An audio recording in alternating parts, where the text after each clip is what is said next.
Hi crafters, Amy here, and today I'm going to do some messy watercoloring with my Catherine Pooler reinkers. To start, I'm going to show you the paper that I'm using. This is Strathmore Bristol Smooth paper, and I have it cut down to an A2 size panel. I'm going to use this background stamp from Tailored Expressions, and I have some Catherine Pooler reinkers here. So this is a fun way to really stretch your supplies and use them in different ways. So I have a watercolor brush pen or a water brush pen from Arteza, and here's a photo of the finished card that I'm going to make for you today. It did come together pretty quickly, but I'm going to show you how I did it. I did load up this background stamp from Tailored Expressions in my mini Misty, and I'm kind of lining the card panel where I want it over the actual stamp and then flipping it over, but as you can see I didn't have quite enough stick on the back of this. I did remove the foam piece from my Misty, and I'm just going to use this mint tape to just kind of hold this little panel in place so I can line it up exactly where I want it on this stamp. So I then flip over the Misty, and then it's kind of secure in place, and then I'm going to stamp it with this VersaFine Claire Nocturne. This is a black pigment ink. And then I remember, I think I should emboss this in clear. So I'm just using my embossing tool from the Rabbit Hole Designs, and then I'm going to stamp this down and ultimately coat it with some clear embossing ink from Brutus Monroe, and then that way it'll give it a little bit more pizzazz, I guess, if you will, and it will also kind of hold the colors of the watercolor in place because there'll be little raised line marks. So I'm just going to coat this with this clear embossing powder over a little scratch piece of white paper, and you'll see I did get a little bit of black on the inside of this opening that, I don't know, the stamp transferred it over for some reason, but I know I'm kind of coming at this with a messy design, so I'm not super worried about it. I figure I'll either cover it with a sentiment or something as I go, so I'm not going to start all over. I just use my heat tool here, get it nice and hot, and I'm going to cook this clear embossing powder, and then you'll see the black really kind of pokes back through, so it gives it a nice little shiny design element, and also kind of helps you keep the watercolor where you want it. So I have this little handful of colors here: Lime Ricky, Flirty Fuchsia, Coral Cabana, I think Chiffon, and I don't remember what the blue is. But anyway, I'm just putting a couple drops of each of these reinkers right in this little palette that I have here. And a little bit goes a long way, guys. I didn't even end up using this much, so you're really not using much of your reinker at all. And this is a fun way to really stretch your supplies and get more bang for your buck. Getting ink everywhere, making a mess as usual.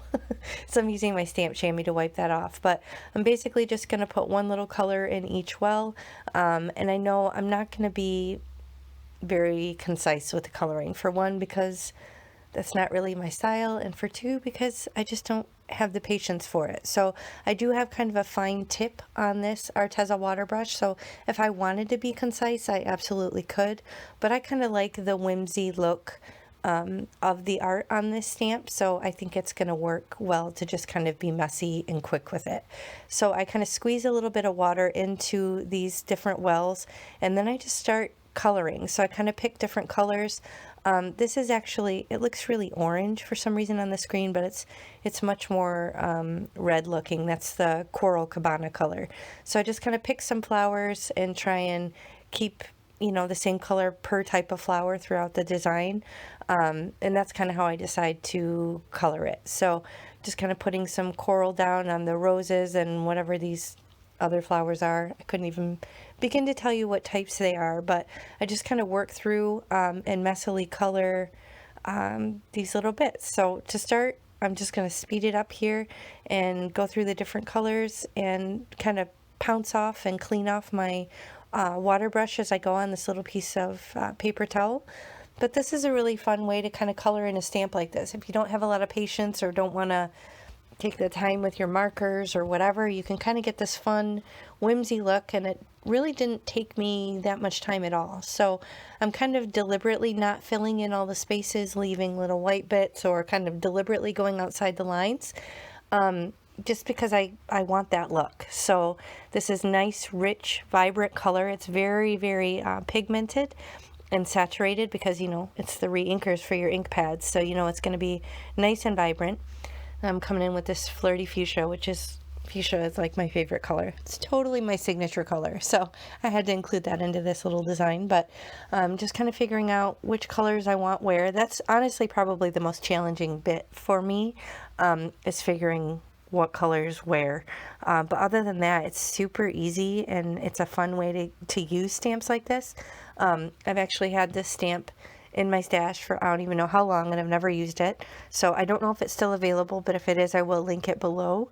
If you expand the video description box below the video and scroll down, that's where you'll find the links to the products that I used. But ultimately, use whatever you have in your crafty stash. I just want to show you that this is a fun way that you can watercolor with your re-inkers. If you don't have Catherine Pooler, you can absolutely do this with whatever other dye re-inkers you have. Especially like Distress Inks. Distress Inks watercolor really beautifully.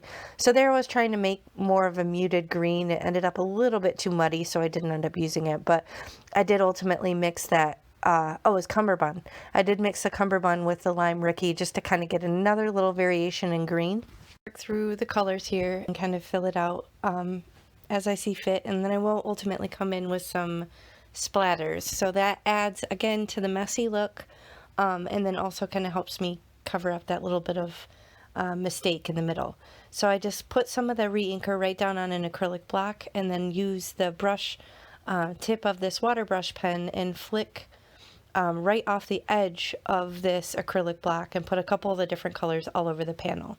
So once this dries, or sort of dries, I'm not very patient, I take this Sending Smiles sentiment. This is from Simon Says Stamp, and I just adhere it to the card base with this Artist Tack microdot sheets. So I did do some videos recently because I just recently discovered these microdots, and it's a nice way to lay down some adhesive on these really finicky little thin sentiments. So I'm just putting it down. I can see I didn't get adhesive in one of the spots. So you kind of just move it around on a part of the paper you haven't used yet. But it's a nice way to adhere it down without having some liquid glue oozing out the side, which I don't really have the patience for. So just going to press this down right in that opening. And again, it covers up my mistake with the stamping, and then the nice splatter and kind of whimsical coloring. It all kind of ties together nicely. So it's nice and flat. It'll be easy to ship. There's not really any bulk or dimension to it, but definitely cute, and I'm really pleased with how it turned out. So definitely try your re-inkers in this way, whether it's Catherine Pooler, Distress Inks, or whatever. Bust them out and have fun watercoloring with them. So thanks for joining me today. If you enjoyed it, please hit the thumbs up, and I'll check you next time. Bye.